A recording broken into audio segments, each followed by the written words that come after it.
आज मला ही सभा घेत असताना खूप आनंद वाटतोय। जेव्हा आम्ही 40 लोक आणि 10 अपक्ष गोवाटी गेले होते, काय झाडी काय डोंगर,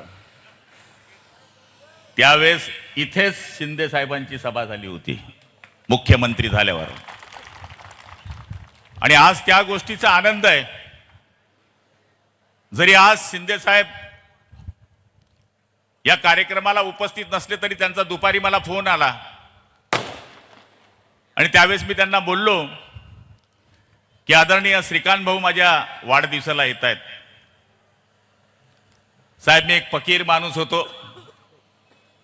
पान ठेला चालवणारा माणूस होतो, या गावाचा गुलाब होतो। या गावाच्या गुलाबराव करण्याचं काम जर कोणी केलं असेल तर हिंदुहृदय सम्राट बाळासाहेब ठाकरेंनी ते केलेलं आहे।